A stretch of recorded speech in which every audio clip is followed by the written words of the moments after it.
गए हैं सब लोग? तो ये हमने देख लिया कि ये सब चीजें हमें छोड़नी होंगी। तो जीवन निर्वाह के लिए जो चीजें हमें प्राप्त हैं, ठीक है, उनका नाम क्या है? स्पृहा। स्थित प्रज्ञ पुरुष इस स्पृहा का भी त्याग कर देता है, ये फर्क है। स्थित प्रज्ञ जो मिल गया, ईश्वर की कृपा से जो मिल गया वो ठीक है, बाकी वो सबका त्याग कर देता है। स्पृहा का भी, जीवन निर्वाह के लिए प्राप्त वस्तुओं की स्पृहा का भी वो त्याग कर देता है।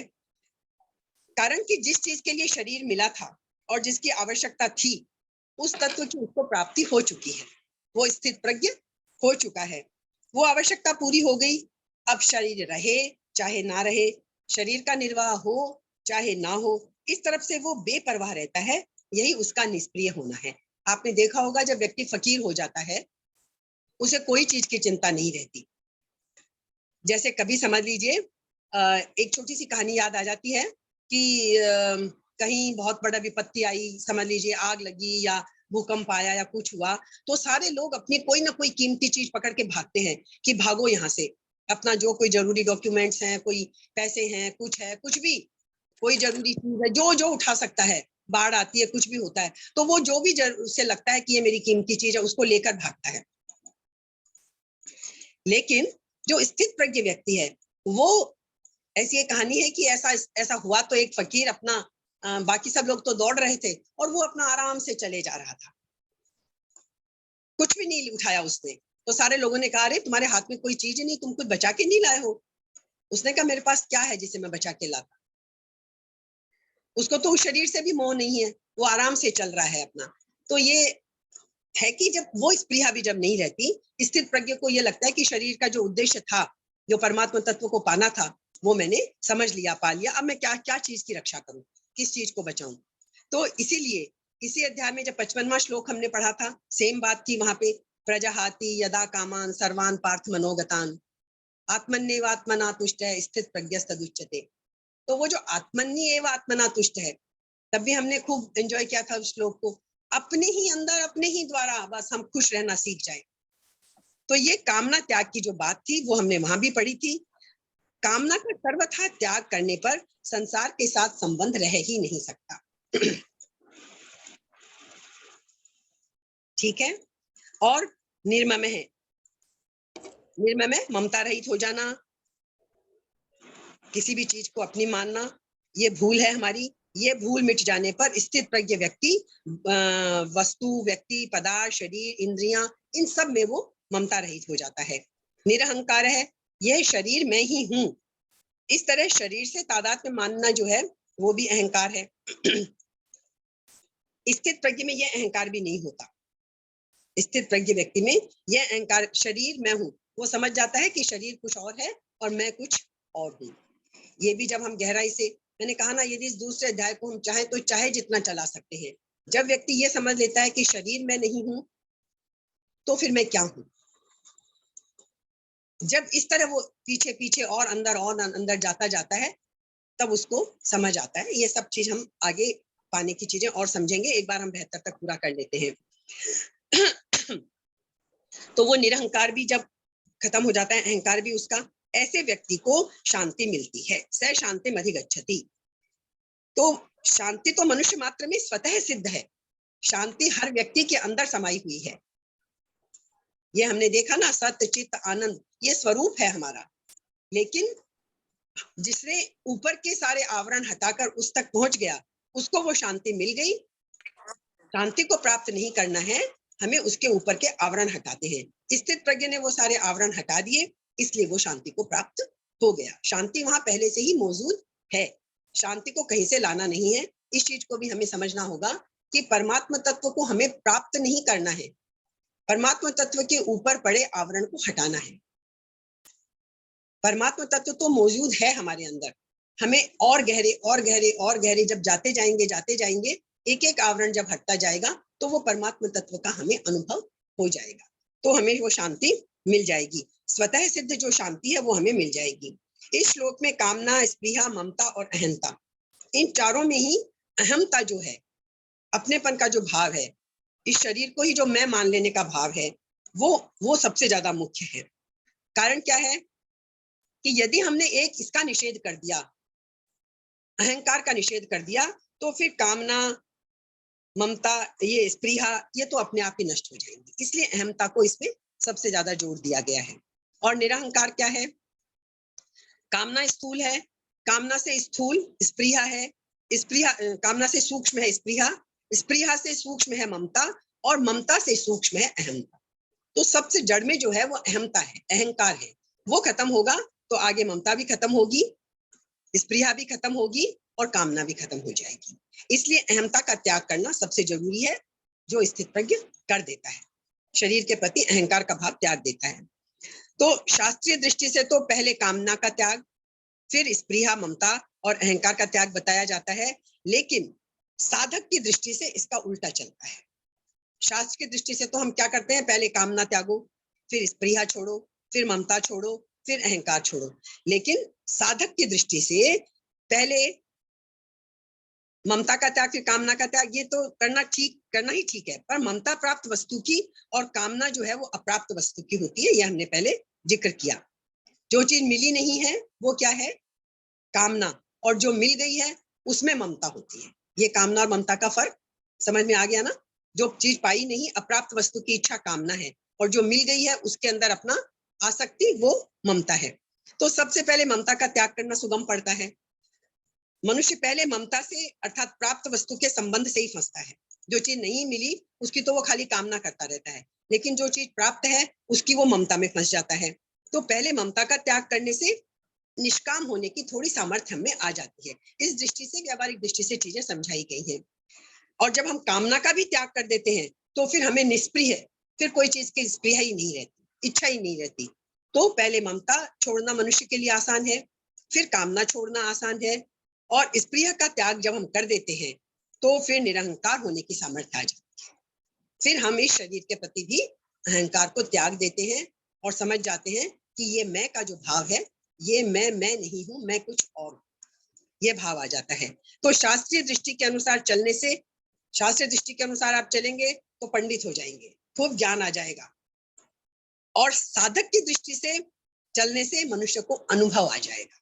हम कई बार जिक्र कर चुके हैं, पंडित होना हमारा मकसद नहीं है, हमारा मकसद क्या है, अनुभव करना। गीता ज्ञान को समझकर पांडित्य पा लेना कि हमने गीता को समझ लिया, ये हमारा मकसद नहीं है।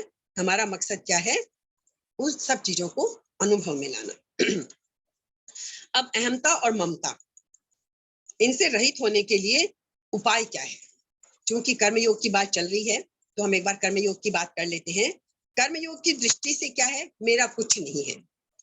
कर्म में तो हम जुटे हैं, लेकिन भाव क्या रखना है, मेरा कुछ नहीं है। क्योंकि मेरा किसी वस्तु, व्यक्ति, परिस्थिति, घटना, अवस्था आदि पर स्वतंत्र अधिकार है ही नहीं। जब मेरा कुछ है ही नहीं तो मेरे को कुछ चाहिए भी नहीं।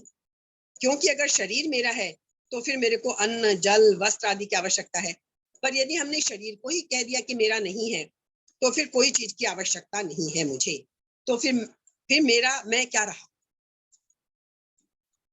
मैं कब होता है, जब हम किसी व्यक्ति, वस्तु, परिस्थिति को पकड़ते हैं, तब मैं की भावना जागती है। तो मेरा कहलाने वाला शरीर संसार के साथ सर्वथा अभिन्न संबंध है। इसलिए शरीर आदि से जो कुछ करना है वह सब केवल संसार के हित के लिए ही करना है। मेरे को अपने लिए कुछ नहीं चाहिए। संसार में व्यावहारिकता की दृष्टि से जो जो चाहिए वो ठीक है, अपने लिए मुझे कुछ नहीं चाहिए, ये भाव हमें रखना पड़ेगा। तो ये भी श्लोक हमने एक बार और थोड़ा गहराई में समझना पड़ेगा, पर थोड़ा सा भाव हम समझ लेते हैं इसका, कि हमें बस कामना का त्याग करना है। कुल मिला के बात यही है। स्थित प्रज्ञ मनुष्य क्या करता है, महापुरुष, शरीर निर्वाह मात्र की आवश्यकता तो कहना ही क्या, शरीर की भी आवश्यकता उसको महसूस नहीं होती। इसलिए निष्काम भाव में, जो कर्मयोग का सबसे बड़ा तरीका है, कर्मयोगी की सबसे बड़ी पहचान है निष्काम भाव। कर्म करता है सारे, सब मनुष्यों की तरह करता है, लेकिन निष्काम भाव से। तो निष्काम भाव में इतनी बड़ी बात कही गई है कि मुक्ति की भी कामना मत करो। मुक्ति की कामना भी काम नहीं है। सब कुछ जब ईश्वर पे छोड़ दिया, एकदम निष्काम होना, तो ये बहुत बड़ी बात है कि मोक्ष लक्ष्य तो है हमारा, लेकिन एक स्थिति ऐसी भी और उच्चतर है कि मुक्ति की भी कामना नहीं, कामना तो कामना ही है, मोक्ष की कामना भी। तो यहाँ ये बात भी कही गई है, ये अभी आएगी हमारे आगे और 7वें अध्याय में आगे आएगी। तो ये श्लोक भी हो गया। अब एक बार हम 72 श्लोक करके एक बार इस अध्याय की हम समाप्ति करते हैं, फिर आपको मनन करिए, चिंतन करिए, इसके एक एक शब्द को पकड़िए। तो कामना, स्पृहा, ममता, अहमता, इनसे रहित हो गए आप। आपने कहा क्यों इतना कष्ट करना है भाई, क्या हो जाएगा ये सब होने से, क्या स्थिति होती है ऐसे व्यक्ति की, इसका वर्णन इस अंतिम श्लोक में करके और इस दूसरे अध्याय का विषय का उपसंहार हो जाएगा। क्या हो जाएगा, जब ऐसा हो जाएगा तो क्या हो जाएगा?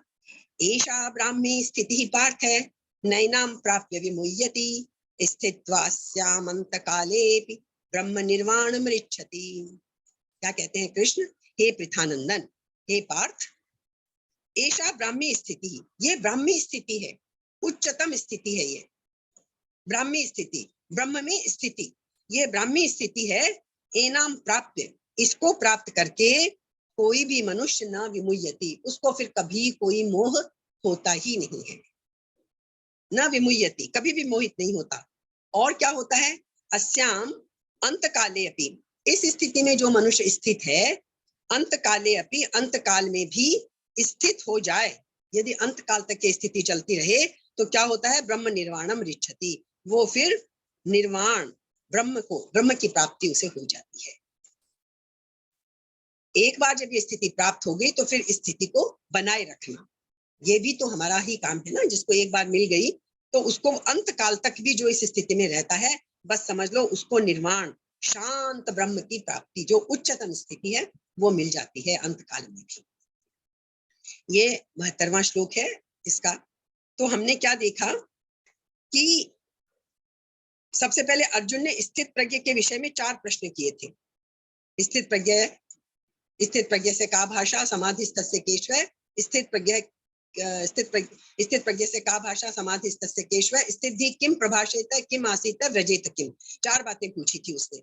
उन चारों प्रश्नों का उत्तर देकर भगवान ने यहाँ यह स्थिति बताई कि वह ब्राह्मी स्थिति है। चारों का उत्तर दे दिया, स्थित प्रज्ञ की सारी बात बता दी। तात्पर्य है कि ये व्यक्तिगत स्थिति नहीं है, अर्थात उसमें व्यक्तित्व रहता ही नहीं है। जब स्थित प्रज्ञ व्यक्ति हो गया, उस परम तत्व में जब वो स्थित हो गया, तो फिर अब वो व्यक्ति का व्यक्तित्व नहीं रहा। वो क्या हो गया? नित्य योग की प्राप्ति उसको हो गई। वो ब्राह्मी स्थिति है, परम उच्चतम स्थिति है। उसमें एक ही तत्व रहता है, 2 तत्व रहते ही नहीं। आत्म तत्व, परमात्मा तत्व कुछ नहीं, बस एक परमात्मा तत्व मात्र बच रहता है। इस विषय की तरफ लक्ष्य कराने के लिए ही यहाँ ये पूरा श्लोक कहा गया है। नैनाम प्राप्य विमुह्यति, इसको प्राप्त करके जब तक शरीर में अहंकार रहता है, मोहित होने की संभावना बनी रहती है। जब शरीर से अहम का भाव हट गया, फिर मोहित होने का कोई कारण नहीं रहता। सत और असत को जब ठीक तरह से नहीं जानते हैं, तब तक मोह है। सत और असत, संसार और आत्म तत्व, इनका जब सही रूप, सही तत्व जब जान लेते हैं, तो फिर असत के साथ जो एकता होती है वो मोह है, और जब सत के साथ एकता हो जाती है, वो ही मोह का दूर होना है। तो यही बात अभी चौथे अध्याय के 35वें श्लोक में और समझाई जाएगी और इसका वर्णन होगा। तो दूसरी बात हमने क्या पढ़ी थी इसमें? अंत काल में भी अपनी स्थिति परमात्मा में कर ले, अर्थात जड़ता से, जड़ संसार से, जड़ पदार्थों से यदि अपना संबंध विच्छेद कर ले व्यक्ति, तो उसे भी निर्वाण ब्रह्म की प्राप्ति हो जाएगी। वो अपने अंतिम समय में उस परम तत्व में विलीन हो जाएगा, जन्म मरण से मुक्त हो जाएगा। ऐसी ही बात भगवान ने 7वें अध्याय के 30वें श्लोक में भी कही है। वहां तो बहुत सारी चीजों का वर्णन आएगा, अधिभूत, अधिदेव, अधियज्ञ, एक भगवान ही है, बड़े डिटेल में वर्णन आएगा। तो अंतकाल में भी कई बार हमने भी सुना है ना कि अंतकाल में मेरा स्मरण करता हुआ कोई प्राण छोड़ता है तो वह मेरे को ही प्राप्त होता है, इसमें संदेह नहीं। 8वें अध्याय के 5वें श्लोक में ये बात कही है। उन सब का मतलब यही है कि अंत काल में भी हमारी स्थिति यदि वो बनी रहती है, यदि अंत काल में भी कहते हैं आपने आत्मज्ञान प्राप्त कर लिया, लेकिन अंत काल में, मृत्यु के समय में यदि कहीं आपका कहीं मोह चला गया, तो फिर मुक्ति नहीं मिल पाती है। और यदि जीवन में कोई गलतियां करते भी रहे, लेकिन अंत समय में यदि ईश्वर का नाम ले लिया और सब भूल के उसमें लीन हो गए, तो भी मुक्ति मिल जाती है, चाहे जीवन में ना किया हो पूरे जीवन उसका आचरण। व्यावहारिक दृष्टि से ऐसा होता नहीं है, जिसकी साधना नहीं की, जिसका तप नहीं किया, वो अंत समय में ख्याल में आती नहीं है। लेकिन फिर भी ये तथ्य यही है कि अंत समय में यदि ईश्वर का स्मरण आ जाता है, जैसे हमने कई कहानियां पढ़ी है ना कि वो पापी था और उसने नाम रख लिया, और उसका अर्थ यही है कि अंत समय में ईश्वर का वास्तविक रूप में स्मरण करना है। ऐसा करता हुआ कोई प्राण छोड़ता है तो वह मेरे को ही प्राप्त होता है, इसमें संदेह नहीं। ऐसा 8वें अध्याय के 5वें श्लोक में भगवान कहते हैं। दूसरी बात क्या है, ये स्थिति का अनुभव, स्थित प्रज्ञता का अनुभव हमें क्यों नहीं होता? जड़ता का राग बाधक है इसमें, और ये राग अंतकाल में भी यदि कोई छोड़ देता है तो भी उसे उस स्थिति का अनुभव हो जाता है। ये हमने चर्चा कर ली। तो ये बात भी हमें समझ में आ गई।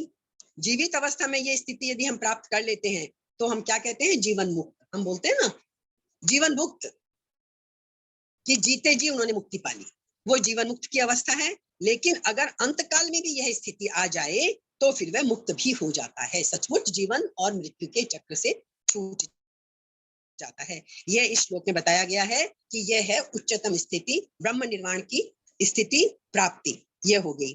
तो हमने यहाँ क्या देखा? जड़ और चेतन दो पदार्थ है। प्राणी मात्र का स्वरूप तो क्या है? जो वास्तविक स्वरूप है वो तो है चेतन। लेकिन इस चेतन स्वरूप ने संग किसका किया हुआ है? जड़ चीजों का। शरीर, मन, इंद्रियां, इन सब जड़ चीजों का संग्रह किया हुआ, उनके साथ आसक्ति की हुई है, बंधा हुआ है। जड़ की तरफ आकर्षण होना पतन की तरफ जाना है, और चिन्मय तत्व की तरफ आकर्षण होना उत्थान की तरफ जाना है। वही बात, एक तरफ संसार, एक तरफ परमात्मा। निश्चय हमें करना है, हमें किस तरफ जाना है।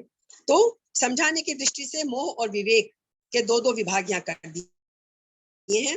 ये सब चीजें हम अहंता ममता युक्त ये मोह है, और अप्राप्त वस्तु घटना इनकी कामना करना ये भी मोह है। ये परिस्थिति आदि की कामना मोह है, और ये अहंता ममता, तो इस तरह अहंता ममता कामना ये सब हमारे विभाग कर दिए हमने समझने के लिए, ये मोह है।